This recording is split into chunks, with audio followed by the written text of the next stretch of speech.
الحمد لله الذي أرسل رسوله بالهدى ودين الحق ليظهره على الدين كله ولو كره المشركون. أما بعد. Hadirin mukminin, tuan-tuan, puan-puan, muslimin, muslimat yang dirahmati oleh Allah Azza wa Jal. Syukur kita dapat malam ini meneruskan pengajian kita. Mudah-mudahan Allah Azza wa Jal memberikan manfaat di atas apa yang kita perolehi. Kita doa agar Allah Subhanahu wa taala mengakhirkan kehidupan kita dengan husnul khatimah, penutup yang baik. Malam ini kita akan sambung bacaan hadis kita, yang mana hadis ini hadis yang kita pilih untuk sama-sama kita mendapat manfaat daripada pengajaran yang boleh diambil daripada peristiwa yang berlaku kepada Nabi sallallahu alaihi wasallam. An Jabir bin Abdullah radhiyallahu anhuma qal, daripada Jabir bin Abdullah, semoga Allah meradai dia dan ayahnya. Allah redha bukan sahaja kepada Jabir tetapi juga kepada ayahnya. Jabir salah seorang daripada sahabat besar Nabi sallallahu alaihi wasallam. Jadi banyak juga hadis yang kita dengar, yang kita ambil bacaannya diriwayatkan daripada Jabir bin Abdullah radhiyallahu anhuma. Kedua-dua mereka ini, Jabir dan ayahnya, kedua-duanya sahabat. Sebab ada di kalangan sahabat ni, mereka ayahnya tak masuk Islam, tapi dia tu masuk Islam. Sebab itu kadang-kadang kita baca radhiyallahu anhu. Kita pernah sebut kan? Maksudnya apa? Individu tu, dia tu Islam, tapi ayahnya mungkin tak sempat, tak masuk Islam, mati dalam keadaan kafir. Sebab tu kita tak doakan dia dan ayah dia. Sebab mendoakan kebaikan kepada orang kafir, keampunan kepada orang kafir, kita doa Allah ampun, Allah redha, Allah rahmat orang kafir, di antara jenis-jenis doa yang dilarang. Tak boleh. Seperti mana Nabi sallallahu alaihi wasallam doa ke atas ayah saudaranya, bapa saudaranya Abu Talib. Allah larang, Allah tegur bahawa ayah saudaranya mati dalam keadaan kafir. Jadi kita tak boleh doa lah. Kita tak boleh doa. Tapi dalam kes ni Jabir dengan ayahnya, kedua-duanya sahabat Nabi sallallahu alaihi wasallam. Kan? Okey. Mari kita tengok apa cerita dia. Apa yang dia ceritakan. Kata dia, kuntu ma'an nabi fi safar. Kuntu ma'an nabi fi safar. Dia kata, adalah aku bersama dengan Nabi sallallahu alaihi wasallam di dalam suatu perjalanan. Safar. Safar ni suatu permusafiran. Dalam sebahagian riwayat disebut bahawa mereka ini aidan, yakni balik daripada ghazwah, balik daripada suatu peperangan. Balik daripada suatu peperangan. Balik pada suatu peperangan. Jabir ni antara sahabat yang banyak juga menyertai peperangan bersama Nabi sallallahu alaihi wasallam, dan dia daripada kalangan orang Ansar. Dia Al-Ansari. Al-Ansari ni maksudnya orang Ansar, penduduk asal Madinah. Kalau orang yang mari daripada Mekah tu kita panggil muhajirin, orang yang berhijrah. Jadi dia kata, fakuntu ala jamalin safal innama huwa fi akhir qaum famarra bin nabi faqala man hadha qultu Jabir bin Abdullah qala malak qultu inni ala jamalin safal qala ama'aka qadayb qultu na'am qala a'tini fa'a'taytuhu fadarabahu fadajrahu fakana min dhalika al-makan min awwalil qaum. Cerita dia, Jabir ni dia naik unta. Tapi unta dia tu unta yang dah uzur. Unta yang dah tak larat. Dah tua. Mungkin unta yang kata apa, unta yang lekeh lah kan. Jadi bila dia naik unta tu, dia duduk belakang lah. Slow unta tu. Slow. Unta ni, kita cerita sikit lah. Quran suruh kita tengok. Afala yanzuruna ilal ibili kaifa khuliqat. Tidakkah kamu melihat bagaimana unta itu diciptakan? Tuan-tuan, saya sebut sikit bab unta ni. Al-Quran apabila dia turun, cara kita nak faham Quran dan nak faham hadis, antara benda besar yang kita kena ingat, ni kena ingat ni supaya kita tak keliru atau tidak pelik. Dia turun kepada orang Arab.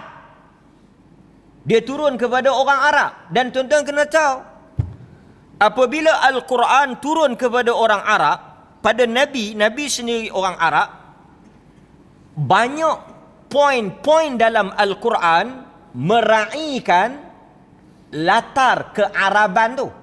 Dapat ke tak ni? Faham tak? Quran turun kepada orang Arab, Nabi orang Arab. Jadi bila dia nak buat contoh atau dia nak sebut sesuatu, dia meraihkan latar Arab tu. Di Arab binatang apa yang banyak? Binatang apa yang banyak? Unta. So, perumpamaan unta, menggunakan unta sebagai contoh, bahasa hadis, bahasa Quran, tak sebutlah seladang. Tidakkah kamu melihat seladang? Tidakkah kamu melihat kerbau? Nak tengok kerbau, macam mana kerbau tak ada? Sebab itu kita jangan jumut. Ada satu orang, dia komen dalam Instagram Mufti. Dia kata Mufti tangkap gambar naik kereta api pergi Thailand. Dia komen lah, dia kata kenapa Datuk Mufti naik kereta api? Kereta api tak ada pada zaman Nabi, kan? Tak ada pada zaman Nabi. Naiklah unta. Pasal naik kereta api ni bid'ah lah. Naik unta tak bid'ah. Pasal unta ni zaman Nabi, kereta api tak ada zaman Nabi. Mufti pun kata moga-moga Allah Ta'ala memelihara kita daripada bodoh. Moga Allah memelihara kita daripada kebodohan. Kadang-kadang manusia bila dia diam, dia senyap, duduk sorang-sorang, orang tak tahu kata dia bodoh. Pakai jubah, pakai sorban, ataupun macam saya pakai lebay, duduk sengak-sengak, orang tak tahu. Orang mungkin kata, balik Mesir ke? Kan? Tok Syekh mana? Tapi bila kita bercakap, orang kata, oh, confirm bodoh. Maka sebab itu Nabi tak benarkan kita cakap banyak. Nabi kata, man kana yu'minu billah wal yawmil akhir falyakul khair. Siapa-siapa yang beriman kepada Allah dan hari akhirat, hendaklah dia bercakap benda yang baik. Dan jika tiada benda baik yang dia nak cakap, awil yasmut, hendaklah dia diam. Kita, unta apa semua ni, dia berkait dengan soal keduniaan. Zaman Nabi orang naik unta. hadis-hadis tak ada sebut kereta. Tuan-tuan pelik tak? Tuan-tuan tak pelik. Pasal apa? Kerana hadis bercakap dalam konteks zaman dia. Zaman unta, zaman apa? Zaman Arab. Zaman tu. Maka kita tak akan jumpa hadis yang bercakap tentang kereta, bercakap tentang kereta api, kapal terbang. Kerana itu suasana dia. Sebab itu Al-Quran, apabila dia nak sebut syurga, dia sebut apa? Dia sebut kebun. Dia sebut anggur. Dia sebut sungai. Kerana bagi orang Arab, tidak ada nikmat yang paling besar dan paling hebat bagi orang Arab. Tentulah kebun, tentulah sungai. Pasal itu orang yang ada kebun ni sangat hebat, sangat kaya. Dan orang Arab dengan kebun ni memang tak dapat dipisahkan. Jadi bila Quran nak cerita tentang syurga, Quran sebut kebun. Supaya orang Arab pada masa itu mereka boleh faham. Sebab itu tuan-tuan jangan pelik. Apabila Quran sebut, Quran suruh tengok latar semasa tu, keadaan semasa tu. Pakai sebab tu Nabi pun kata, kan, Nabi bila dia nak sebut tentang contoh-contoh, dia pun akan guna apa? Akan guna benda-benda yang ada pada zaman itu. Dia sebut tentang habbatus sauda, dia sebut tentang cuka, dia sebut tentang unta, dia sebut tentang kambing. Kenapa? Kerana itu adalah suasana pada zaman tersebut. Dan apabila berubahnya zaman, jika dia berkait dengan urusan keduniaan, maka agama tak larang untuk kita berubah. Itu maksudnya. Tuan-tuan dapat tak? Jika ia berkait dengan hal-hal keduniaan, dunia. Dan Nabi sendiri telah bagi tahu dekat kita, antum a'lam bi umuri dunyakum. Kamu lebih faham, kamu lebih mengetahui, kamu lebih pandai daripada aku, kata Nabi, dalam urusan apa? Urusan keduniaan. Dalam urusan keduniaan, Nabi serahkan kepada kita untuk memilih dan membuat keputusan.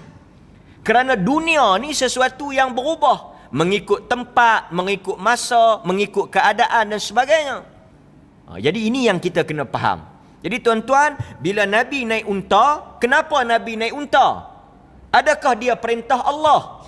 Adakah dia arahan Al-Quran? Tak. Nabi naik unta kerana unta adalah kenderaan pada zaman tersebut. Faham tak? Pada zaman itu. Pada zaman itu orang naik unta. Kalaulah Nabi SAW hidup pada zaman sekarang, tentulah hadisnya akan berbunyi berbeza. Sebab itu Nabi SAW bila dia ajar kita, dia ajak doa naik apa? Doa naik apa? Doa naik, dia sebut doa naik kenderaan. Apabila kamu naik kenderaan, dia tak sebut naik unta. Kerana dia tahu benda itu akan berubah. Jadi yang tuan-tuan baca subhanallazi sakhara lana hadha, naik kereta pun baca tu, naik kapal terbang pun baca tu, naik kereta api pun baca tu, naik feri pun baca tu, naik kapal selam pun baca tu. Itu bukan doa naik unta, itu doa naik kenderaan. Jadi tak timbul. Dan sebab itu kadang-kadang manusia dia tak boleh beza urusan dunia dengan urusan akhirat. Maka sebab itu, betul lah kata mufti, moga Allah memelihara kita daripada kebodohan. Sehingga tak boleh beza urusan dunia dengan urusan akhirat. Sangat asas, benda basic. Budak sekolah pun tahu. Maka sebab itu tuan-tuan, apabila kita baca hadis, kita hendaklah membaca dengan latar masa, latar zaman dan keadaan ketika itu. Kan? Okey. Ada hadis Nabi sallallahu alaihi wasallam larang kita tidur dalam keadaan membiarkan lampu nyala. Bisa jumpa tak hadis tu? Jumpa tak? Pasal apa? Kita kena faham latar dia. Pasal apa Nabi tak bagi? Pasal apa Nabi tak bagi kita tidur dalam keadaan membiar lampu menyala? Lampu pada zaman Nabi, lampu apa? Lampu apa? Lampu api, minyak tanah. Dan Nabi kata syaitan akan menghasut tikus untuk langgar pelita dan menyebabkan berlakunya kebakaran. Pasal itu Nabi tak bagi kita tidur dalam keadaan lampu terbuka. Sekarang tuan-tuan tidur, tuan-tuan buka Kalimantan, Panda Flow, LED. Sekarang ni yang tak pakai dah jenis apa tu fuse tu, LED. Hadis tu adakah maksudnya tutup lampu? Nabi tak bagi lampu terbakar, lampu menyala. Maka tuan-tuan faham tak latar cerita? Sebab itu membaca hadis, kita tak boleh lari daripada memahami konteks hadis itu diucapkan. Kita kena faham sampai ke tahap itu. Okey, wallahu a'lam. Saya sebut ni pasal apa? Pasal dia sebut unta, kan? Jamal ni unta, kan? Okey. Jadi tuan-tuan, dia kata dia naik unta ni lekeh. Dan sebab itu Nabi kata apa? Nabi kata di antara syarat kita nak bahagia ataupun kehidupan yang bahagia, salah satunya rumah yang luas, isteri yang salihah, kenderaan yang baik, kenderaan yang baik, kan? Jadi kenderaan yang baik itu bergantung pada masa dan zaman itu. Okey. Dia kata Nabi SAW pun dia tengok aku, dia mai lah. Dia mai. Dia kata siapa dia ni? Qultu Jabir. Aku kata Jabir. Pasal apa? Dia kata unta ni, pendekkan cerita, dia kata unta ni lambat apa semua. Nabi kata mari dekat. Nabi pukul unta tu. Tepuk unta tu. Lepas tepuk unta tu jadi laju. Dia jadi laju unta tu. Ini satu mukjizat. Bila mukjizat hanya khas untuk Nabi. Jangan tuan-tuan main kat saya pula. Nabi baca apa? Pasal apa? Nak tahu? Kok boleh baca embuih-embuih, boleh tekan pi 14 ke 16.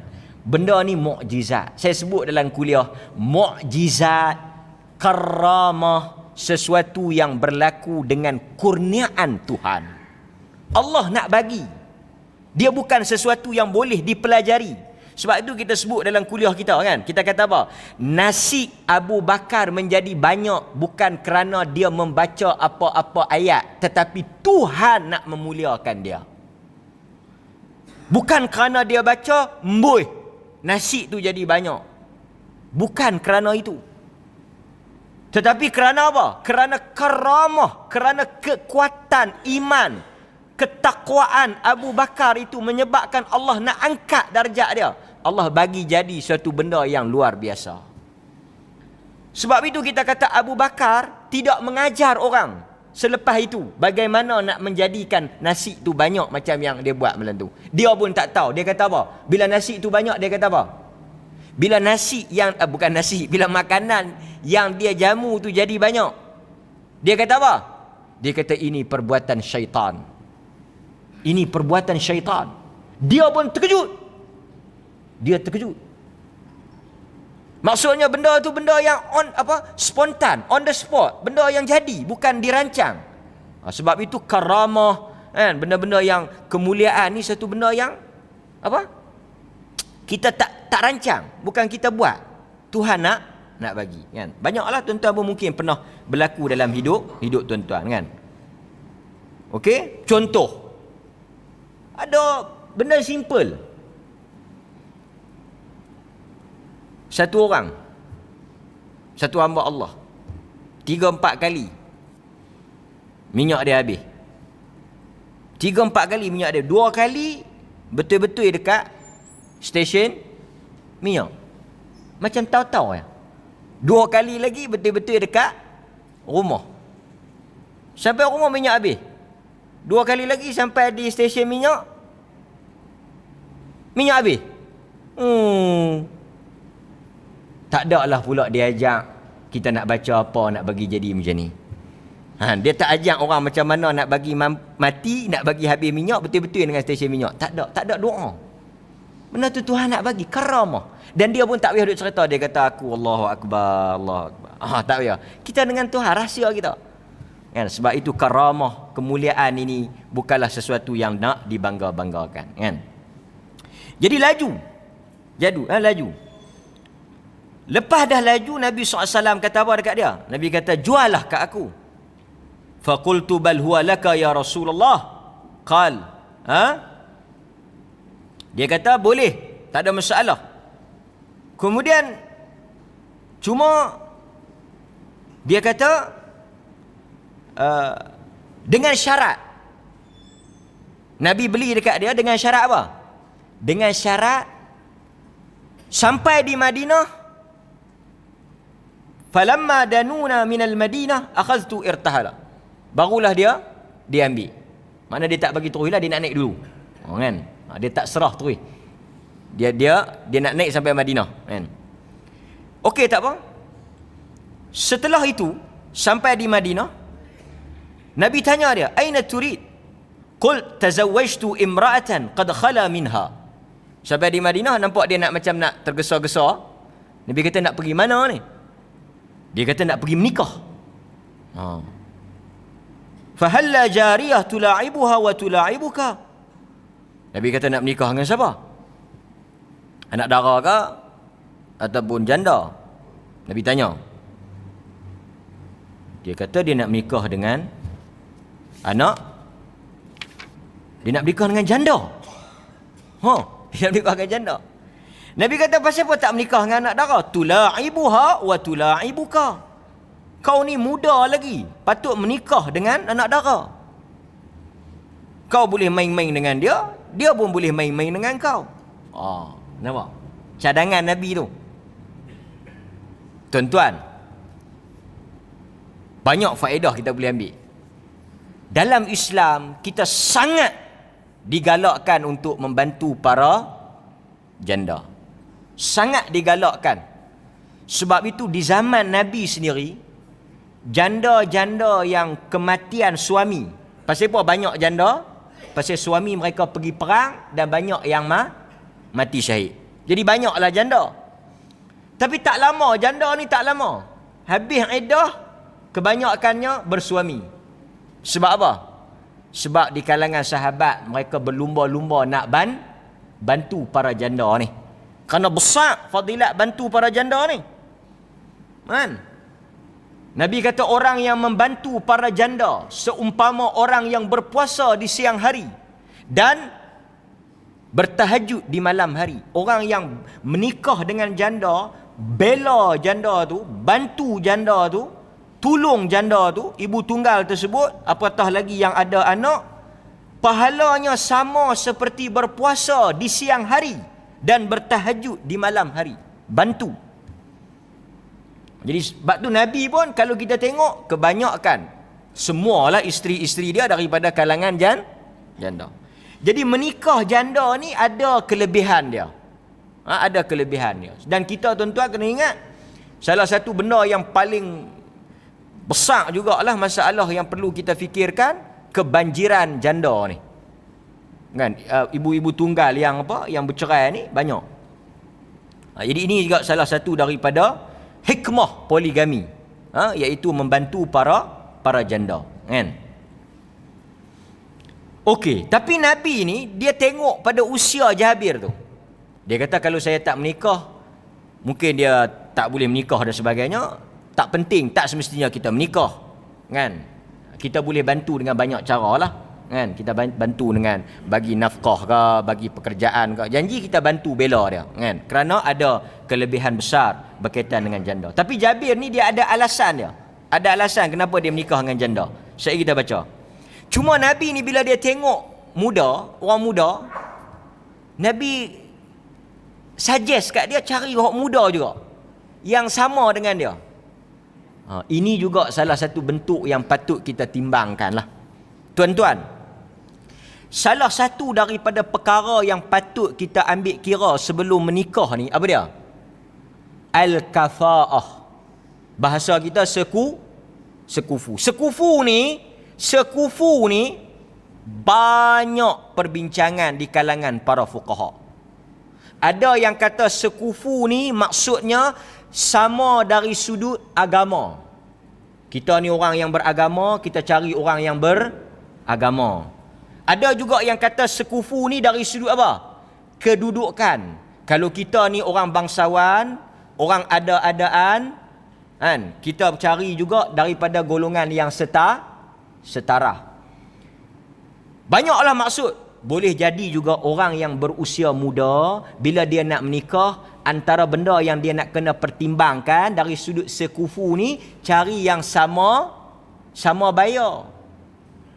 Sama bayar. Ini sebab apa tuan-tuan? Kenapa faktor sekufu ni ditekankan oleh Islam untuk menjamin keharmonian dan kestabilan rumah tangga? Betul atau tidak? Kalau kita biasa senang, jangan duk tengok cerita Piramli, jangan duk tengok cerita Melayu, tengok cerita realiti hidup. Kita biasa senang, pi menikah dengan orang susah, masalah. Kita duk biasa senang, kita daripada keluarga orang senang-senang, orang ada-ada, pi menikah dengan orang yang tak ada apa, masalah. Pasal itu Nabi suruh pergi tengok keturunan, Nabi suruh pergi tengok harta, Nabi suruh pergi tengok kecantikan. Jadi kalau kita muda, kita menikah sama dengan muda. Pasal apa? Bila kita menikah, dia kata cinta itu buta. Kan? Tak tahulah orang buta pun nak menikah, dia nak cari cantik juga. Kan? Kalau kita muda, kita kahwin dengan orang tua ataupun orang janda, banyak masalah akan timbul. Banyak masalah akan timbul dari sudut kesihatan, dari sudut kemampuan, dari sudut, kan? Banyak maka sebab itu faktor umur ini diperhatikan oleh Nabi sallallahu alaihi wasallam, kan? Pasal itu Nabi pun kata dekat dia, dan perkahwinan ni satu benda disebut tulaib, la'bun, satu bentuk macam main-main. Bukan main-main ni makna kita faham berseronok ni, tak. Satu saluran bagaimana manusia itu Allah jadikan nafsu. Allah tak pernah perintah kita buang nafsu. Yang Allah perintah kita mendidik dan menyalurkan nafsunya pada saluran yang betul. Kita ada nafsu, tuan-tuan, nafsu makan. Dan tuan-tuan, hidup ni salah satu faktor yang merangsang kita adalah nafsu kita. Nak main mengaji ni pun kena ada nafsu. Nafsu tidak disuruh kita buang. Ada orang dia nak buang nafsu, tak boleh. Tetapi kita kena didik. Pasal itu Islam tahu manusia ni ada hajat, maka dia halalkan perkahwinan. Maka kita kahwin dan kita salurkan. Pasal itu Nabi tunjuk contoh. Kan kita baca dalam hadis, Nabi SAW bersembang dengan para sahabat. Tiba-tiba lalu satu orang wanita yang mana dia berhias cantik. Nabi tengok wanita tu. Kemudian Nabi balik dan mendapatkan isterinya. Nabi balik dan dapatkan isterinya, dan baginda menunaikan hajat bersama isterinya. Dan kemudian keluar bertemu dengan sahabat. Duduk tengah sembang dengan sahabat, keluar balik bertemu dengan isterinya, tunaikan hajat. Kemudian Nabi mari dekat sahabat. Nabi kata apa, tuan-tuan?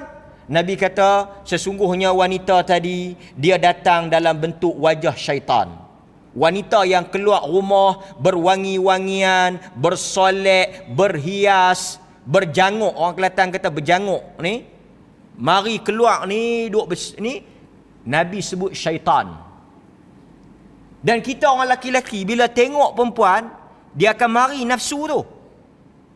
Maka Nabi kata, apabila timbulnya nafsu macam yang berlaku pada dia, dia ajak macam mana? Balik dapatkan isteri kamu. Tengok bagaimana Nabi mengajar kita, apabila kita keluar, kemudian datang nafsu tersebut, carilah tempat yang halal, salurkan nafsu itu. Maka dalam agama tak ada apa yang disebut dengan kerahiban. Kerahiban ni tahu apa dia? Tabattul ni apa? Membujang ataupun menolak adanya perkahwinan. Kalau tuan-tuan Kristian, demam. Kalau tuan-tuan jadi Kristian, demam. Pasal apa? Tuan-tuan ni kira orang kuat agama lah, orang semayang lah. Kalau Kristian, tuan-tuan ni rajin semayang, rajin agama ni, tuan-tuan tak boleh menikah. Tapi kita duk tengok orang kita lagi kuat agama, lagi banyak menikah. Betul lah. Dia lepas tu dia tengok pelik. Dia kata apa ustaz lah apa bini sampai 4. Betul lah. Itu cara yang betul. Macam mana dia salurkan nafsu dia. Adakah kita suka dia bini seorang tapi dia ada kekasih gelap ataupun dia ada wanita simpanan? Yang mana kita suka? Mempunyai wanita simpanan atau dia beristeri? Lah nak menikah dua pun jadi macam satu jenayah. Macam 302. Sengak-sengak, takut-takut. Benda. Lepas tu pagi tadi saya ada ceramah dengan satu kumpulan wanita. Saya kata salah satu benda yang kita tak boleh minta cerai ni adalah sebab apa? Tak boleh kita minta cerai tanpa sebab ni. Salah satu perkara yang banyak orang minta cerai tapi sebenarnya tak boleh, iaitu apabila suami dia poligami, dia minta cerai. Tak boleh. Haram. Berdosa. Apa pasal hang nak bercerai? Laki saya menikah satu lagi, saya tak mau. Tak boleh. Sebab tu saya tanya ni, bukan saya ceramah ni pasal nak bela masuk belah laki-laki. Audien saya pagi tadi semua perempuan. Saya tanya depa, tolong habaq terus terang ni, menikah dua ni haram ke halal? Menikah dua ni haram ke halal? Sebab kita telah buat apa? Kita telah jadikan, kita tu telah jadikan menikah satu lagi tu sebagai benda yang kelihatan haram. Sehingga bila kita dengar orang menikah dua, kita mai jadi lagu mana? Macam kawan tu pi berzina, dia menikah dua. Hang tahu ustaz menikah dua? Dia menikah dua ni macam puasa sunat. Katalah saya puasa sunat Isnin Khamis. Tuan-tuan pelik tak? Tuan-tuan pelik tak kalau saya puasa sunat Isnin Khamis? Tuan-tuan ajak saya, dia kata ustaz jom pergi makan, saya puasa hari ni. Tuan-tuan adakah pergi cerita kat orang lain, hang tahu ustaz puasa? Tiba-tiba bila saya menikah, ataupun tuan-tuan nampak saya mayang di masjid, hang tahu aku nampak ustaz pergi mayang lohok di masjid. Ni hang buat teruk pasal apa? Tapi bila mai datang menikah dua, kita buat teruk. Pasal apa yang nak buat teruk? Tak ada benda pelik. Ini masalah apa? Persepsi. Pasal tu kita nak buat satu budaya dalam masyarakat orang Melayu ni, menikah dua ni satu benda yang biasa. Tetapi di Arab, menikah satu tu aib. Menikah satu tu aib. Kalau kita tanya berapa bini hang? Satu. Dia akan tengok teruk. Pasal tu kita naik taksi kan, tanya kam? Kita selasa. Kita tanya berapa? Tiga apa? Bini dia 3, bukan taksi dia 3, bini dia 3. Biasa. Itu sebab tu kadang-kadang tuan-tuan, benda yang halal telah menjadi satu yang haram dan sebagainya. Wallahu alam. Kita pun tak tahu pasal apa kan. Okey, jadi balik pada janda tadi lah. Macam tu juga kalau dia menikah dengan janda pun kan. Dia kata, dia pun ceritalah, qult inna abi tuwfiya wa taraka banat fa aradtu an ankih imra'atan qad jarrabat khala minha. Dia kata alasan dia kahwin dengan janda ni pasal apa? Dia kata inna abi, sesungguhnya bapa aku, tuwfiya, bapa dia Abdullah mati. Pak dia ni mati dalam peperangan Uhud. Kalau kita baca dalam sejarah, pak dia mati dalam peperangan Uhud. Dan sebelum pak dia mati, malam tu pak dia panggil dia. Pak dia kata, Jabir, aku duk berasa, aku bermimpi seakan-akan aku akan mati, orang yang pertama mati esok. Pak dia habang tu. Pak dia habang kata esok aku rasa akulah orang yang paling awal mati. Dan betul, pak dia orang pertama mati dalam perang Uhud. Jadi dia kata, aku nak pesan dekat hang, ni wasiat orang mati ni, orang nak mati. Jagalah adik-adik perempuan hang elok-elok. Ini kisah pasal apa dia menikah dengan janda tu. Dia kata wa taraka banat. Pak dia mati dan pak dia meninggalkan adik-adik perempuan, banat, yang ramai lah. Jadi kalau dia menikah dengan anak dara yang sama umur dengan adik-adik dia, masalah lah. Sama akal tak cukup, masalah lah. Jadi dia pilih satu wanita, imra'ah qad jarrabat khala minha. Satu wanita yang ada pengalaman, experience, tahu macam mana nak handle orang. Tengok tuan-tuan, menikah dengan niat yang baik, menikah dengan niat yang betul, dengan tujuan yang murni, Allah akan bantu. Dia menikah, sanggup menikah dengan janda walaupun dia nak teronak. Pasal apa? Pasal dia nak tunaikan wasiat amanah ayah dia, dan dia nak bagi yang terbaik untuk adik-adik dia. Pasal itu bila kita menikah, kita kena betulkan tujuan kita.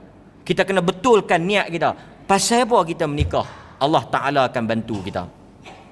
فذلك فلما قدمنا المدينة قال يا بلال اقضيه وزده فأعطاه 4 دنانير وزاده قيراطا قال جابر لا تفارقني زيادة رسول الله فلم يكن قيراط يفارق جراب جابر بن عبد الله. Kemudian Nabi SAW pun apa dia? Nak diceritakan, bila sampai di Madinah Nabi SAW pun bayar dekat dia dan suruh Bilal tambah bantu dia lah. Kan dia nak kenduri, dia nak menikah dan sebagainya. Jadi banyak lagi riwayat-riwayat yang sama cerita ni menceritakan tentang akhirnya Nabi tak ambil unta tu, Nabi bayar dan Nabi hadiah dekat dia. Banyaklah riwayat-riwayat.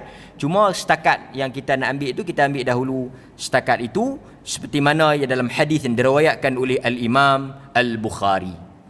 Jadi berdasarkan kepada hadis ni banyak faedah dan pengajaran yang dikeluarkan oleh para ulama. Sebenarnya banyak riwayat-riwayat, ada yang tambahan selepas daripada itu, cerita bagaimana Nabi berinteraksi dan sebagainya. Tapi kita ambil setakat yang kita baca tadi, dan kita nak tengok apa manfaat ataupun faedah yang boleh kita ambil daripada hadis Jabir bin Abdullah bersama dengan Nabi sallallahu alaihi wasallam.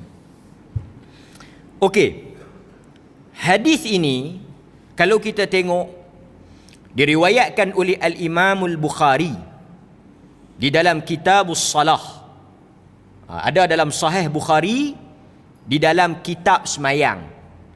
Dan Al-Imam Al-Bukhari meletakkan hadis ini di bawah bab salat apabila pulang daripada musafir. Hadis ni diletakkan oleh Al-Imam Al-Bukhari di dalam bab salat apabila pulang daripada musafir. Kerana sambungan daripada hadis yang kita baca tadi ni, apabila Nabi sampai balik daripada perjalanan tersebut, Nabi singgah di masjid, kemudian Nabi salat. Nabi salat. Bahkan Nabi mengarahkan Jabir untuk singgah di masjid dan salat 2 rakaat. Jadi kata Al-Imam Al-Bukhari, perbuatan Nabi dan Jabir menunjukkan bahawa disunatkan orang yang balik ataupun sampai daripada suatu musafir untuk singgah di masjid dan salat 2 rakaat. Salat sunat mutlak 2 rakaat. Iaitu salat sunat kerana selamat sampai dan selamat kembali daripada sesuatu musafir. Musafir ni perjalanan yang jauh lah. Tuan-tuan pergi mana-mana yang jauh, luar negara ke, ataupun mana-mana tempat lah, luar daripada negeri, kemudian balik sampai disunatkan singgah di masjid di negeri kita tu, di kampung kita tu, kita salat 2 rakaat. Kalau kita sampai tu waktu duha, kita berhenti dan semayang duha dan sebagainya. Sebagai tanda syukur kepada Allah Subhanahu wa ta'ala daripada selamatnya kita balik daripada perjalanan tersebut. Okey? Hadis ini juga menceritakan bahawa Nabi sallallahu alaihi wasallam apabila sampai daripada perjalanan tadi ni dengan Jabir tadi ni, kan depa balik daripada musafir, baginda tidak terus pulang ke rumah. Itu sikap Nabi. Ini tuan-tuan kena beringat juga. Salah satu daripada amalan sikap Nabi apa dia? Bila dia pulang daripada musafir, macam dengan cerita Jabir tadi, baginda tidak terus balik ke rumah. Baginda akan duduk di mana-mana dulu atau singgah di masjid, kemudian hantar utusan pergi bagi tahu kata Nabi dah balik. Bahkan Nabi larang kita balik, kemudian terus kejutkan ahli keluarga kita. Nabi tak suka. Sekarang kita ada teknologi telefon, dekat-dekat nak sampai. Di antara benda yang kita boleh praktik, maklumkan. Dulu memang buat lagu tu, tapi dulu tak ada telefon lah. Dulu Nabi akan tunggu di luar, hantar utusan bagi tahu. Kemudian disebut kenapa perkara tersebut dilakukan. Satu, tak mau bagi mereka terkejut, tiba-tiba tengok cuih duduk depan pintu. Yang kedua, untuk memberi tempoh masa ruang mereka bersiap menyambut kepulangan rombongan ni lah, suami-suami mereka balik ni. Nampak? Jadi kita pun bila nak balik ataupun nak pulang, kita bagi tahu. Jangan terus mari ketuk pintu tengah-tengah malam, terkejut, tergempak dan sebagainya, kan? Ini juga antara apa yang disebut oleh Nabi sallallahu alaihi wasallam dan apa yang dilakukan oleh Nabi sallallahu alaihi wasallam. Okey. Hadis ini juga menunjukkan bahawa apabila Nabi sallallahu alaihi wasallam membeli daripada Jabir, Nabi menambah bayaran dengan lebih. Dan disebut bahawa Nabi SAW membeli dalam keadaan berhutang.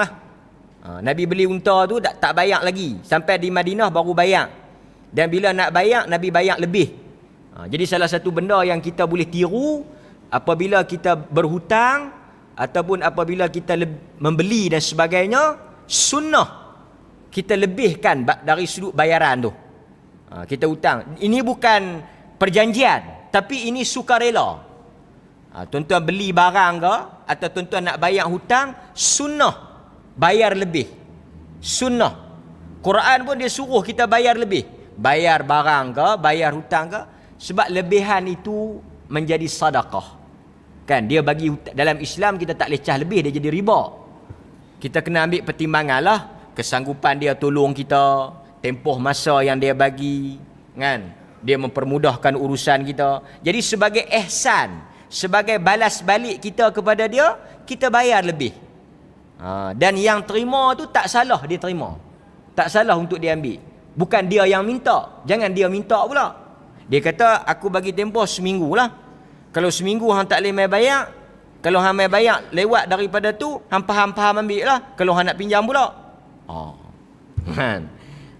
ini tak boleh lah, ini riba lah, pasal dia minta lebih daripada kadar yang dia hutang, kan. Tapi kalau kawan tu nak bagi sendiri, ini tidak ada masalah, seperti mana yang dilakukan oleh Nabi sallallahu alaihi wasallam, membayar lebih nilai daripada apa yang dijanjikan di peringkat awal, kan. Okey. Dan juga disebut oleh para ulama, hadis ini membenarkan kita untuk menjual barang dengan syarat. Bila Nabi nak beli dekat dia unta tu, dia jual, tapi dia bagi syarat, tak boleh ambil lagi, kena ambil di Madinah. Pasal apa? Pasal dia nak naik dulu. Kalau dia bagi terus, dia kena jalan kaki. Jadi kita kalau nak buat syarat macam tu pun boleh. Dia kata boleh kalau nak beli, tapi minta masa. Maksudnya tak wajib lah kita bila dia bayar kita bagi terus. Kita boleh letak syarat. Dia kata saya, contoh macam dia beli rumah kita, kan, dia dah bayar, kita kata minta tempoh sementara saya dapat rumah baru. Dia dah beli, boleh. Kalau nak beli, saya nak minta tempoh, saya letak syarat macam tu. Syarat dalam jual beli diharuskan lah, seperti mana Jabir memberi syarat kepada Nabi sallallahu alaihi wasallam. Kita bagi laluan sikit kepada azan. Saya tengok ada 2-3 faedah yang boleh kita petik daripada hadis Jabir bin Abdullah radhiyallahu anhu. Okey. Kita ambil sikit lagi faedah-faedah yang disebut oleh para ulama berkaitan dengan hadis ni. Hadis ni juga menunjukkan kepada kita bahawa bolehnya tawar menawar dalam jual beli. Ini juga disebut dalam hadis ni. Pada asalnya Nabi menawarkan satu harga untuk membeli unta tersebut. Tetapi Jabir tidak bersetuju. Tidak bersetuju. Berlaku apa? Tawar menawar. Jadi kalau orang tanya bolehkah kita tawar menawar dalam jual beli, jawapannya boleh. Cuma ada satu bentuk tawar menawar yang dilarang dalam jual beli ni, iaitu tawar menawar dengan maksud tak mau jual ataupun tak mau beli, tetapi sekadar untuk menaikkan harga. Ini tak boleh. Dia panggil bai' an-najash, iaitu penjual berpakat dengan pembeli untuk menawarkan satu harga dengan maksud menekan pembeli yang betul-betul nak beli. Kita nak jual pada si A, tapi si A ni nampak gaya macam duk uah-uah. Kita buat pakatan dengan si B, suruh dia masuk line. Sat lagi hang mai tawak. Dia tawak 50, hang tawak 100. Jadi dia tak ada niat nak beli. Cuma dia mai tu dengan tawaran tu dengan maksud menekan hak yang betul-betul nak beli. Dia kata pasal apa ni, apa masalah? Dia ni nak beli tapi dia minta 50. Oh, saya memang duk cari barang ni, 100 pun saya boleh bayar. Jadi kawan ni yang duk dengar kata ada orang sanggup bayar lebih pada dia, tentu dia akan beli. Tapi kawan yang tawar tadi, dia nak beli tak? Dia tak ada niat nak beli. Cuma dia berpakat untuk menekan orang yang benar-benar nak beli. Yang ni tak boleh. Yang ni tak boleh. Berpakat dalam perkara yang menganiayai orang lain. Okey. Tapi kalau kita tawar menawar tu tak salah lah. Tak salah. Cuma pelik orang kita. Selalu satu benda lah sikap orang kita lah. Banyak soal resis ni, soal perkauman ni, saya tak ada masalah lah tuan-tuan nak berjuang dan sebagainya. Cuma saya nak sebut, orang kita, tuan-tuan hadirin mukminin, satu benda kita boleh belajar, satu benda teguran, satu benda yang kita boleh fikirkan bersama. Bila kita pergi ke pasar raya, supermarket, hypermarket, shopping kompleks, kita tahu harga-harga di situ fix, tetap mahal. Tetapi paksen ke mana-mana mahal. Kita willing to pay. Kita sanggup untuk bayar. Kita bayar kan? Kita tahulah selalunya pemilik hypermarket ni dimiliki oleh pihak-pihak tertentu. Tak apalah kita bayar. Tak ada isu. Bayar. Tapi bila kita pergi ke pasar tani, ke pasar malam, yang kita tahu pasar tani dengan pasar malam ni, untung tambah yang jenis nak-nak ni, Allah berapa dik sangat mereka nak untung. Kita pergi beli baju, kasut, barang apa di pasar raya di Giant, bayar prak. Tak ada pula kita duk kecek nak berkorang. Ini beli jeruk maman sebungkus RM3.5, dia bertengkak nak minta RM2. Yang kawan tu pun RM3.5 tu bolehlah 2 kupang sebungkus. Tak ada langsung yang kita kata ukhuwah Islamiyah, persaudaraan Islam. Tak ada langsung tabarruat ni, kebajikan yang kita nak buat ni, tak ada. Tengok orang dah lah, kita pun tahu ni, dia ni kutip mai jual memang untuk makan, bukan nak kaya. Orang yang jual dinak tu, dia pun bukan nak kaya, cash pagi makan pagi, untuk hidup punya. Jadi kalau hak lagu tu tak payah duk minta korang. Tanya petai berapa ni petai? RM3, bagi RM4. Dia tak boleh RM2.5. Allah. Kawan tu kabat pun antara hidup dengan mati nak boleh 5 kupang. Kita tak ada kesedaran tu. Tapi bila bercakap ekonomi Melayu, hak bangsa Melayu, tapi bila kita pi di nak yang majoriti hak menega tu Melayu totong, Melayu kita, oh dia tekanlah. Sampai kita kata pasal apa ni macam nak bergaduh ni. Ni saya minta korang 2 kupang, dia tak bagi. Kita pula, nah 2 kupang bagi. Kadang-kadang ini satu sifat kita pun tak faham perjuangan apa kita. Kan? Maka sebab itu tuan-tuan, Contohi Nabi. Dia tahu Jabir susah. Dia tahu Jabir nak menikah. Dia tahu kata Jabir nak bela adik-adik dia hak yang banyak tu. Dia bayar lebih. Tengok. Kita tahu kawan tu susah main berniaga, naik motor, tuntun setengah pasal nak sip minyak. Bagilah. Awak yang tutup, tak sampai lagi nak tutup dah. Dia kata, tuntun sikit, sip sikit minyak. Bagilah tuan-tuan, tak payah berkira. Kan? Anggap sedekah. Anggap sedekah. Kan? Ha? Kemudian dia kata di sini apa lagi? Dia kata berdasarkan hadis ni, bolehnya memukul binatang jika untuk tujuan yang ada maslahat. Kama fa'ala Rasul fi Jamal Jabir. Nabi SAW memukul binatang, iaitu unta Jabir, supaya dia berjalan laju. Dia berjalan laju. Maknanya kalau ada keperluan, kita nak tibai sikit-sikit tu, bolehlah. Pasal binatang ni dia kan lagu orang. Dia kan faham. Dia bukan boleh guna bahasa komunikasi pertuturan ni. Dia kena tibai lah sikit. Jadi saat ni tak boleh. Orang ni sungguh tak boleh nak tibai langsung. Binatang ni tak boleh tibai lah. Untuk maslahat lah. Sehingga tidak zalim lah sampai dia patah kaki ke cedera ke, tak boleh lah. Kan? Okey. Seterusnya, apa lagi yang kita boleh ambil di sini? Anjuran Nabi SAW kepada para pemuda untuk menikah dengan mereka yang seusia dengannya di atas beberapa sebab. Satunya, kata para ulama, untuk melahirkan zuriat. Dan salah satu daripada maksud dan tujuan perkahwinan adalah melahirkan anak yang ramai. Jadi kita menikah ni, Nabi suruh pilih yang muda, produktif, yang boleh beranak pinak. Yang boleh membiak. Nabi kata, tazawwajul wadud. Menikahlah dengan wanita yang subur. Kerana apa? Kerana aku berbangga, fa inni mukathiru bikumul umam. Kerana aku akan berbangga dengan umat yang ramai. Jadi salah satu daripada tujuan perkahwinan adalah melahirkan zuriat. Sebab itu Nabi suruh kahwin, menikah Jabir ni dengan anak dara. Kerana mereka akan melahirkan anak yang ramai. Dan sebab itu tuan-tuan tengok, salah satu daripada perkara yang digalakkan dalam Islam adalah lahirkan anak yang ramai. Dan kita jangan takut lahirkan anak. Kalau kita mampu, lahirkan. Kerana ini semua kebanggaan Nabi sallallahu alaihi wasallam.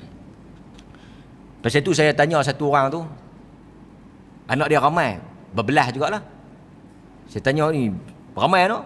Dia kata ni lah nak bagi umat ramai. Alhamdulillah. Maksudnya dia melakukan sesuatu tu berdasarkan apa yang Nabi nak. Nak umat yang ramai. Nak umat yang ramai. Okey. Kemudian kita tengok juga dalam hadis ni disebut oleh para ulama, apa dia tuan-tuan?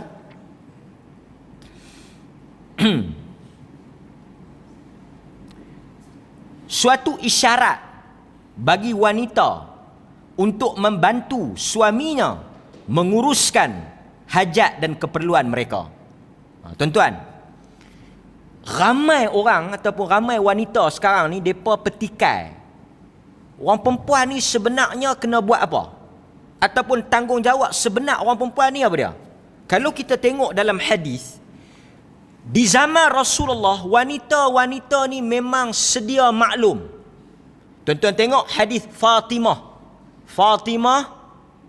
binti Muhammad, yakni anak Nabi. Dia menikah dengan Sayyidina Ali. Dan dia mari mengadu dekat Nabi pasal apa? Dia letih buat kerja rumah. Maksud dia apa? Di zaman Rasulullah, wanita-wanita beriman sudah faham salah satu daripada tugas seorang isteri menguruskan rumah tangga suami. Sekarang ni tengah masuk jarum-jarum liberal ni. Menghasut, meracun pemikiran wanita Islam bahawa mereka ni bila kahwin tak perlu nak menguruskan rumah tangga, mereka pun kena memperjuangkan hak mereka. Jadi kita tanya mereka ni nak buat apa? Kami ni layan laki saja. Tak betul.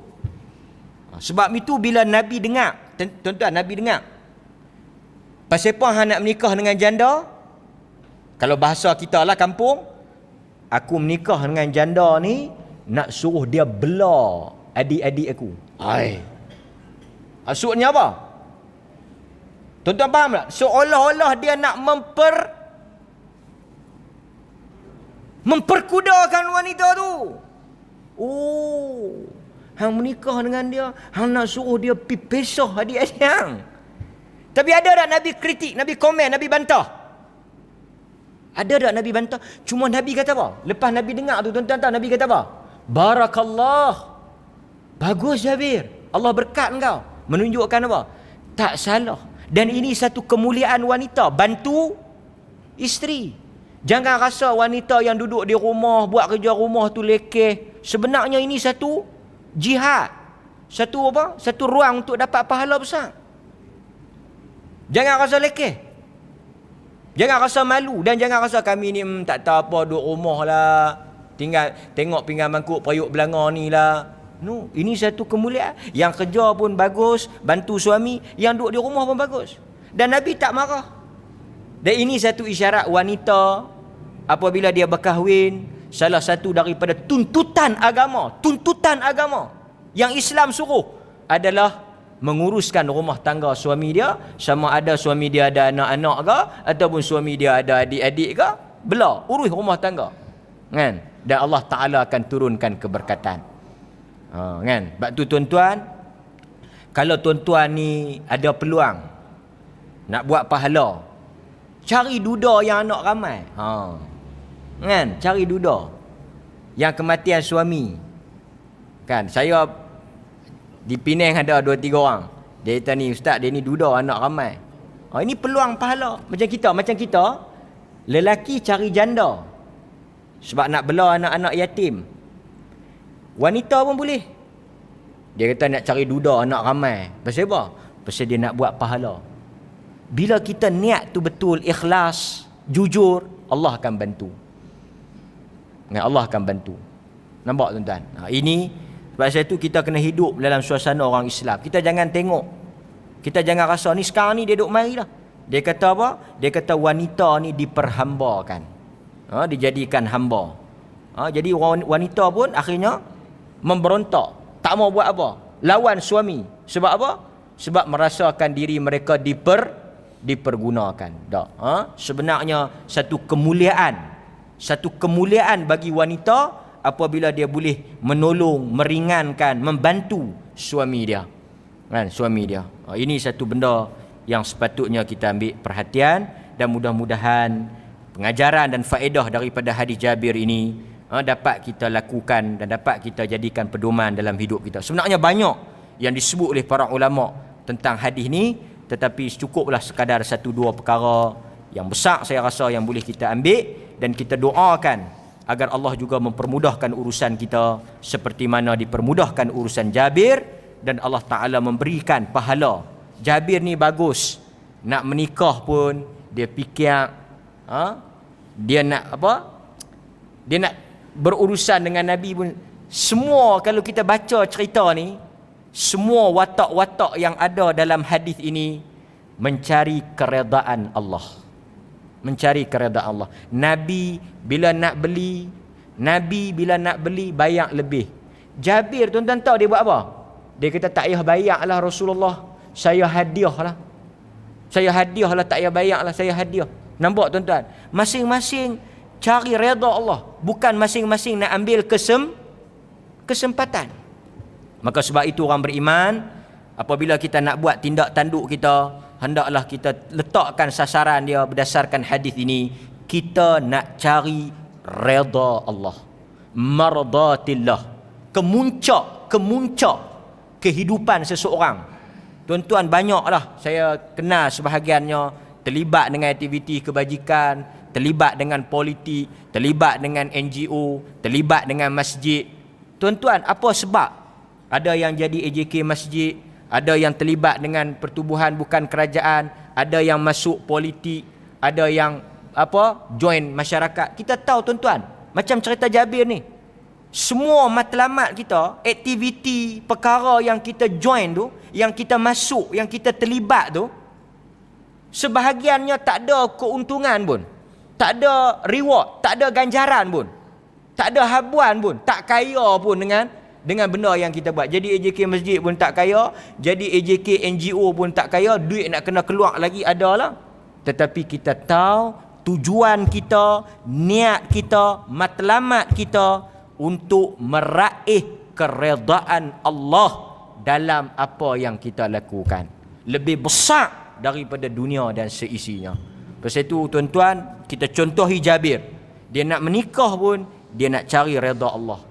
Kan? Nabi ajak dia berjual beli pun nak cari redha Allah.